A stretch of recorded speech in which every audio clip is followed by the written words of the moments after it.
One of the subjects that we could get into right away that the Florida people are probably most concerned with is some of the natural earth changes, and specifically to deal with the drought that they're going through right now.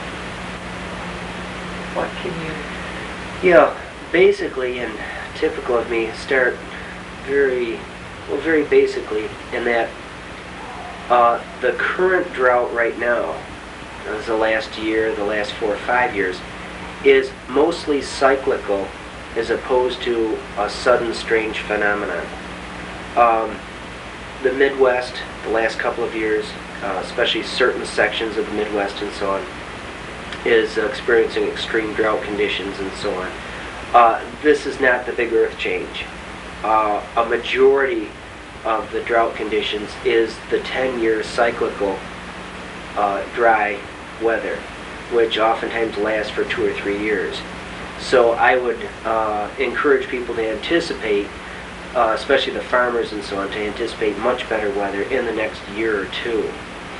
And now that I've said that the extreme degrees of the cyclical drought condition is not cyclical. I guess what I'm saying, let me try to say it a different way.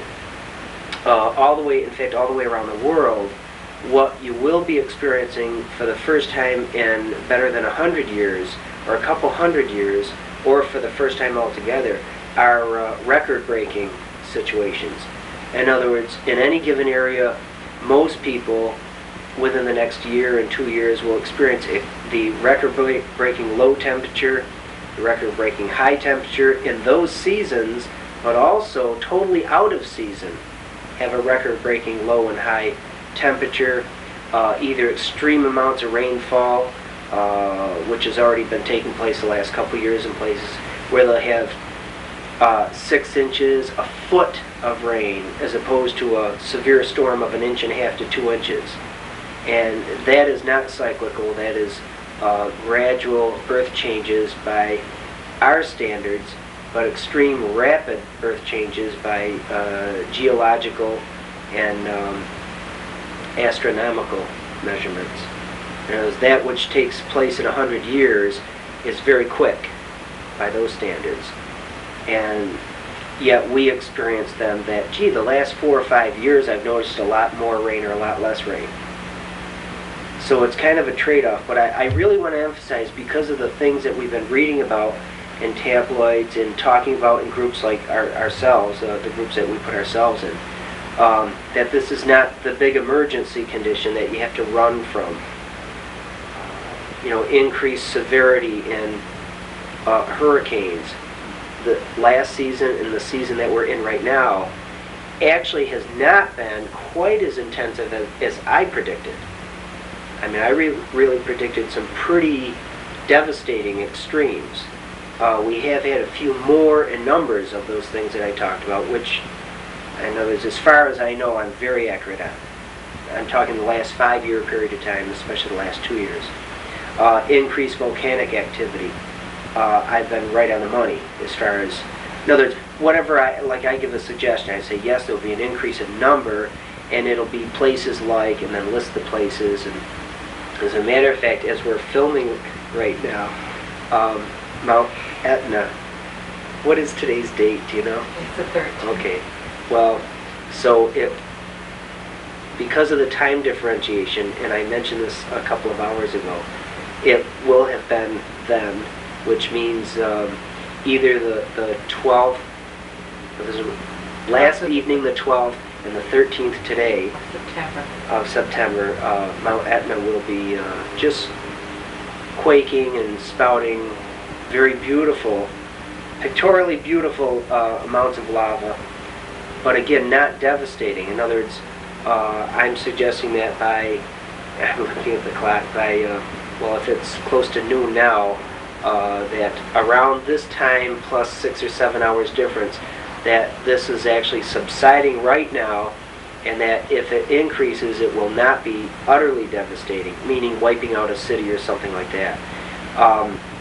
In the last couple of hours, it will have been very brilliant fire-type fountains and flowing down the mountain, Mount Etna itself, but not making a river.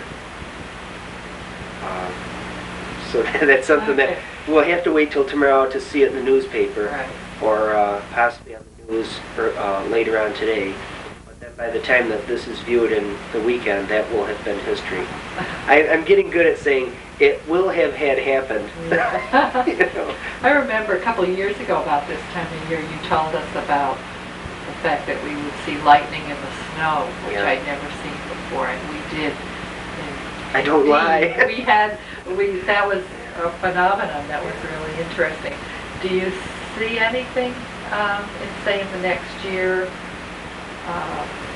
weather pattern-wise, or even with the hurricanes down around Florida? That they First of all, to mix in with the lightning and the snow, because that is rare.